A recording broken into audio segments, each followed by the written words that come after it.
Is your next smartwatch about to cost you more than expected?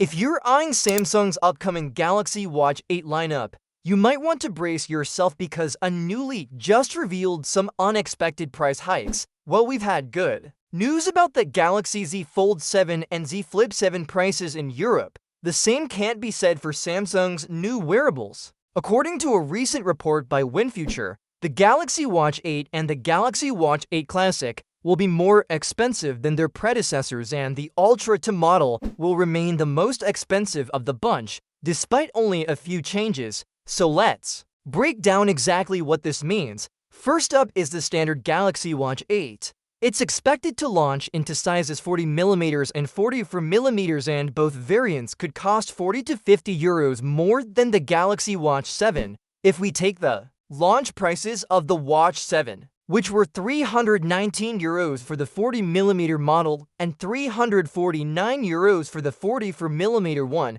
the Watch 8 models could now start at around 359 euros and 399 euros respectively. That's not a small increase for a smartwatch that may only offer mild upgrades in terms of features. Then there's the Galaxy Watch 8 Classic. This version will also be more expensive than its 2023 counterpart.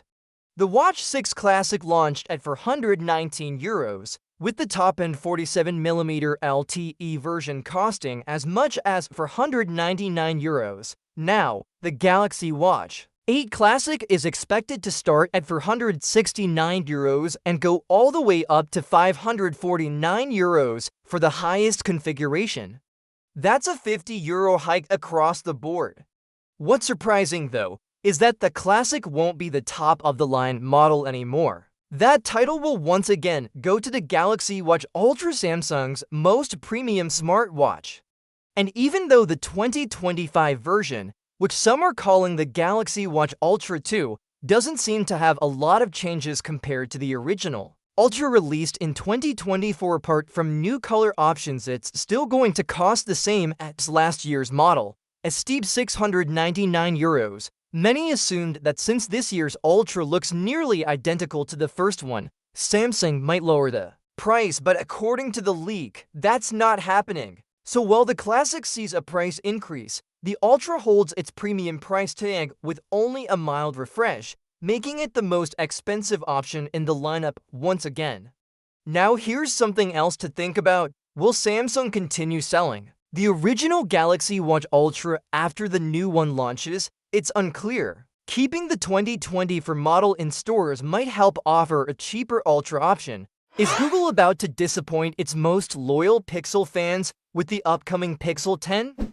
That's the big question floating around after a fresh leak spilled nearly everything about the phone's specs, and let's just say, the camera department might not bring the joy we were hoping for, while Google seems to be preparing a few nice upgrades, like a larger 4,970 mAh battery and a super bright screen that can reach up to 3,000 nits. The camera news is not all that exciting. According to a detailed report by Android Headlines, Google is sticking a 48-megapixel main camera into the Pixel 10, which wouldn't be a big deal if it wasn't the same sensor from the budget Pixel 9a. That's right, the Pixel 10 could end up with the same camera hardware as a cheaper mid-range phone, and that has raised a few eyebrows. On top of that, Google is taking a step back with the ultra-wide camera, reportedly dropping from the 48-megapixel sensor found in the Pixel 9 to just 12 megapixels in the Pixel 10. Even though image quality isn't all about megapixels, using older or lower-end sensors does suggest corners might be cut this year. Yes, there's now a 10.8 megapixel telephoto lens offering 5x optical zoom, but again, it's the same one found in last year's Pixel 9 Pro Fold. And when you compare that to the 48 megapixel periscope lenses in the Pixel 9 Pro and 9 Pro XL, it's clear that this telephoto lens won't wow anyone. It feels like Google is trying to offer 3 cameras just to tick a box, not to bring serious improvements. Now, if you're wondering what else the Pixel 10 will bring to the table, most of the other specs are more of the same. You'll get a 6.3-inch Full HD Plus organic light emitting diode display with a 120Hz refresh rate and a brightness bump to 3000 nits, which should make it easier to read in sunlight. It's still protected by Corning Gorilla Glass Victus 2 and powered by the new Google Tensor G5 processor, made using a 3nm process. That's supposed to offer better performance and battery life, but we've heard similar promises before with past Tensor chips. The Pixel 10 is also expected to come with 12GB of RAM and to storage options, 128GB and 256GB. Charging speeds should stay the same, with up to 29 watts of wired charging and 15 watts of wireless charging. There's even the same 10.5 megapixel front camera for selfies, no real upgrade there either. The design will likely stay unchanged as well, with the familiar rounded shape and camera bar on the back. And with all this in mind, the price is expected to remain at $799 for the base model. Have you ever tried using a magnetic case with your Galaxy Ultra phone, only to find the S Pen starts acting up? If you have, you're not alone. For over 10 years, Galaxy Note and Galaxy S Ultra users have dealt with this frustrating issue: magnetic accessories interfering with the S Pen's performance. The stylus would randomly stop responding, lose sensitivity, or even skip parts of the screen.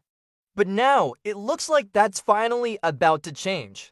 According to new leaks, Samsung is working on a completely new S Pen and digitizer technology that could debut with the Galaxy S26 Ultra, and if the rumor is true, this upgrade could solve the interference issue once and for all. The leaker, known as a Pandavlish Pro, has claimed that Samsung's upcoming stylus might allow users to attach magnetic accessories like wallet cases or mounts without ruining the writing experience. That means no more glitches, dead spots, or jittery lines when using the S Pen. And honestly, this change has been a long time coming. Samsung fans have been asking for this since the early Galaxy Note days. With this update, the Galaxy S26 Ultra could finally give users the freedom to use accessories without making a trade-off. Imagine snapping on a magnetic case or stand and still being able to sketch, sign, or take notes as smoothly as ever. But that's not all. There's also talk that this upgraded stylus might pave the way for other big hardware changes, like a built-in magnetic ring to support chat to wireless charging. That technology allows for faster wireless charging up to 15 watts, and better alignment with accessories, which means fewer energy losses and more efficient power delivery. So if Samsung goes all in on this idea, the Galaxy S26 Ultra could offer smoother writing, more powerful wireless charging, and better accessory support all at once. There's even a chance this new S Pen tech could appear earlier than expected. Some believe Samsung might test it out first on the Galaxy Z Fold 7, which is launching next month at Galaxy Unpacked in New York City. But since the Fold 7 likely won't have a built-in S Pen slot, most users may not notice the change just yet. That's why the Galaxy S26 Ultra feels like the perfect place to showcase it. After all, it's built around the S Pen experience. The Galaxy S25 Ultra removed Bluetooth and dropped air actions, which disappointed many longtime stylus fans. So this next model could win back support by finally solving one of the biggest complaints about the S Pen in general. If this leak turns out to be true, Samsung may deliver a major quality of life upgrade for everyone who loves using the S Pen for notes,